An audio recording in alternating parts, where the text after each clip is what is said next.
जय हिंद दोस्तों, स्वागत है आप सभी का हमारी एक और वीडियो में। और आज की वीडियो हमारी उन भाइयों के लिए है जो अपने पुराने कूलर की जगह नए कूलर को लाने की सोच रहे हैं या फिर नए कूलर को अपडेट करने की सोच रहे हैं कि पुराने कूलर को फेंक दें और नया कूलर खरीद लाएं। तो रुकिए, कूलर खरीदने से पहले इस वीडियो को जरूर देखिए। इस वीडियो में मैं आपको बताऊंगा कि आपका जो पुराना कूलर है वो किस तरीके से एक नए कूलर के जैसे ही हवा देना चालू कर देगा। और यहाँ पे मैं आपको उन 5 गलतियों के बारे में बात करूंगा जो गलतियां आप अक्सर कूलर को सेट करने में करते हैं जिससे आपका कूलर ठंडी हवा नहीं देता है। तो चलिए वीडियो को शुरू करते हैं। सब्सक्राइब कीजिए हमारे चैनल को और बेल आइकन को भी दबाइए। तो दोस्तों, वर्तमान समय में कोरोना ने एक तो परेशान करके रखा है, दूसरी चीज़ ये गर्मी। इस गर्मी की वजह से हम सभी बहुत ज़्यादा परेशान हैं। तो इस परेशानी को दूर करने के लिए आपका भाई आपके सामने आया है। यहाँ पे आज मैं 5 ऐसी चीज़ें बताऊंगा जिससे कि आप अपने पुराने कूलर को पहले के जैसा इफ़ेक्टिव बना सकते हैं, पहले के जैसे ही ठंडी हवा ले सकते हैं। तो चलिए पॉइंट नंबर फर्स्ट की बात करते हैं। तो दोस्तों, पॉइंट नंबर फर्स्ट है आपके लिए कि आपको अपना कूलर सही जगह पे रखना है। यानी कूलर को ऐसी जगह पे रखना है जहाँ पे बहुत ज़्यादा स्पेस हो। आप कूलर को जितना ज़्यादा स्पेस देंगे उतनी ही वो बेहतरीन हवा देगा। जैसे कि आपको कूलर को अपने घर के बाहर खिड़की पे लगाना चाहिए, या खिड़की पे लगाने की बजाय आप अगर मान लीजिए आपकी खिड़की छोटी है तो आप अपने दरवाजे पे भी लगा सकते हैं, या दरवाजे में जाली लगी है तो जाली के बाहर भी आप लगा सकते हैं ताकि मच्छर अंदर ना आए, मक्खियाँ अंदर ना आए। तो कूलर को जितना ज़्यादा आप स्पेस देंगे उतनी ही बेहतरीन हवा देगा कूलर। टिप नंबर 2 की बात करते हैं दोस्तों। तो टिप नंबर 2 है कि यदि कूलर आप अपने घर से बाहर लगाते हैं या खिड़की पे लगाते हैं तो ऐसी सिचुएशन में आपको ध्यान रखना है कि आपके कूलर के ऊपर डायरेक्ट सनलाइट ना आए, यानी कूलर के ऊपर धूप ना पड़े। यदि कूलर के ऊपर धूप पड़ती है तो ऐसी सिचुएशन में कूलर का पानी भी क्या हो जाता है, कम हो जाता है।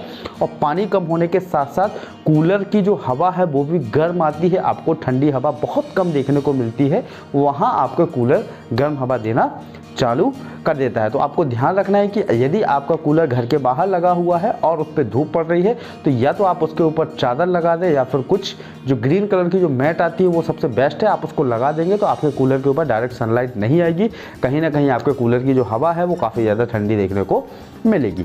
बात करें टिप नंबर 3 की, तो इस वाली टिप जो 3 है ये गलती सबसे ज़्यादा लोग करते हैं। करते क्या है कि एक तरफ से कूलर की हवा घर के अंदर आती है, यानी रूम के अंदर एंटर करती है, लेकिन उस हवा को बाहर निकलने के लिए कहीं पे भी कोई वेंटिलेशन नहीं होता है। तो आपके कमरे में कोई दूसरी खिड़की या दूसरा दरवाज़ा ऐसा होना चाहिए जहाँ से कूलर की जो हवा अंदर आ रही हो, अंदर की जो हवा है वो बाहर जाने के लिए कहीं ना कहीं वेंटिलेशन या कहीं ना कहीं ऐसी जगह होनी चाहिए जहाँ से वो हवा बाहर जा सकती है। यदि हवा बाहर नहीं जाएगी तो आपको देखिए मॉइस्चराइजेशन, पूरे रूम में मॉइस्चर फैल जाता है और आपका शरीर में चिपचिप होने लगता है, एक अजीब टाइप का क्या होने लगता है, चिपचिप टाइप का माहौल हो जाता है। वो माहौल बड़ा ऐसी सिचुएशन में आपको क्या करना है कि अपने घर की उस खिड़की को खोल देना है जो दूसरे साइड में है। यानी कूलर की एक जगह से हवा एंटर कर रही है तो रूम में कहीं ना कहीं वेंटिलेशन ऐसा होना चाहिए जहां से हवा बाहर भी हो सके, तभी जाके आपका कूलर ठंडी हवा देगा और आपका रूम ज़्यादा ठंडा बना रहेगा। टिप नंबर 4, तो दोस्तों जो टिप नंबर 4 है वो है आपको को कूलर की जो घास है, कूलर में जो बगल में घास लगी होती है जैसा कि आपको स्क्रीन पे दिखाई दे रहा है, इस घास को आपको चेक करना है। यदि ये घास पुरानी हो चुकी है या फिर ख़राब हो चुकी है तो उसको क्या करना है, चेंज करना है। आप कैसे पता करेंगे ख़राब? तो कूलर की घास पे क्या होता है, कभी कभी पानी जम जाता है और पानी जमने के साथ साथ उसमें धूल भी भर जाती है।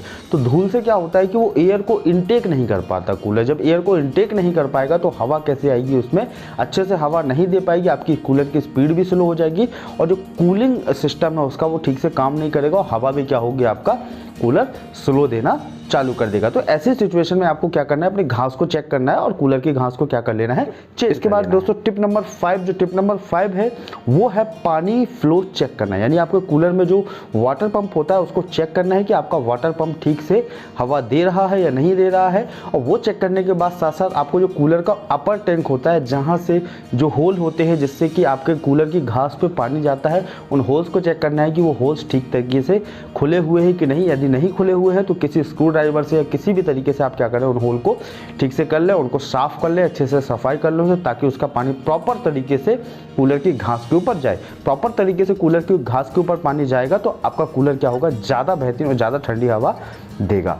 और आपको साथ ही साथ अपने कूलर का पंप चेक करना है कि उसका फ्लो ठीक जा रहा है कि नहीं। यदि ज़्यादा मात्रा में फ्लो दे रहा है तो आपको वहाँ पे क्या हो जाएगा कि कूलर पानी बाहर देने लगेगा, और साथ ही साथ यदि पानी कम होगा तो ऐसी सिचुएशन में भी कूलर क्या होगा, ठीक से कूलिंग नहीं करेगा। तो आपको कूलर का वाटर पंप भी चेक कर लेना है। तो दोस्तों ये थे वो 5 टिप्स जिससे आप अपने पुराने कूलर को नए कूलर के जैसा बना सकते हैं।